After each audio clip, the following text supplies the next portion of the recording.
कर्नाटकातील बेलूर येथे सिद्धरामेश्वर यात्रा महोत्सव कार्यक्रम संपन्न. यात्रा महोत्सवानिमित्त मोफत वैद्यकीय तपासणीसह रक्तदान शिबिराचेही करण्यात आले होते आयोजन. नमस्कार, स्वागत सर्वांचे. मी आहे मारुती गुंडिले नळगीरकर. पाहूया आजची ठळक बातमी. बिदर जिल्ह्यातील हुलसूर तालुक्यातल्या बेलूर येथे बुधवारी सिद्धरामेश्वर यात्रा या धार्मिक महोत्सवाचे श्री सिद्धरामेश्वर कल्याण मंडपात पाटबंधारे विभागाचे निवृत्त अधिकारी माननीय मल्लिकार्जुन भुंगे यांच्या शुभ हस्ते उद्घाटन करण्यात आले.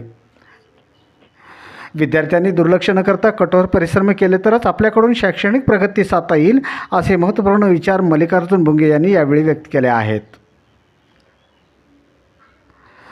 ते पुढे म्हणाले, पालकांनी आपल्या मुलांच्या शिक्षणाकडे भर दिला पाहिजे. विद्यार्थ्यांमध्ये IAS व IPS बनण्याची तीव्र इच्छा निर्माण व्हावी, अशी अपेक्षाही त्यांनी यावेळी व्यक्त केली.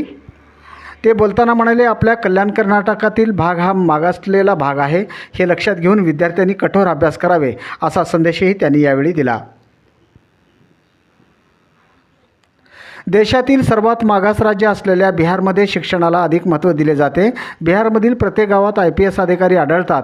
विद्यार्थ्यांनी मोठे स्वप्न बाळगून कठोर परिश्रम केले तरच यश मिळवू शकतात, असेही ते यावेळी सांगत होते.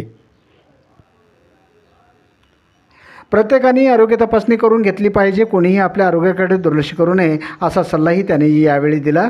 गावातील श्री सिद्धरामेश्वर मंदिर प्राचीन असून गावकऱ्याच्या फायद्यासाठी एक भव्य कल्याण मंडप निर्माण करण्यात आले असून त्याचा प्रत्येकाने लाभ घेतला पाहिजे, असा विचारही त्यांनी यावेळी व्यक्त केले आहेत. ब्रिम्स रुग्णालयाचे मुख्याधिकारी डॉक्टर विजयकुमार अंतप्पा म्हणाले की जत्रा महोत्सवानिमित्त गावात मोफत आरोग्य वैद्यकीय तपासणी व रक्तदान शिबिर घेतले जात आहे. याचा आनंद होत असून प्रत्येकाने आरोग्य तपासणी करून घेणे आवश्यक आहे, असेही ते बोलत होते.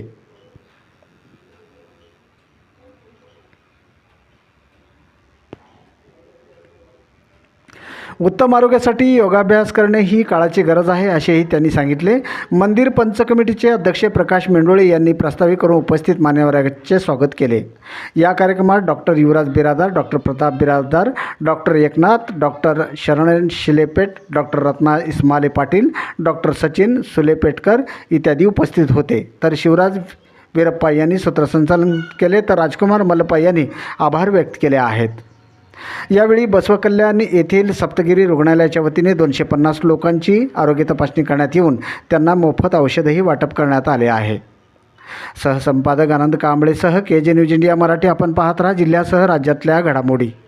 व्हिडिओ पॅलेसला सबस्क्राईब करा आणि बेल आयकॉनवर क्लिक करायला विसरू नका.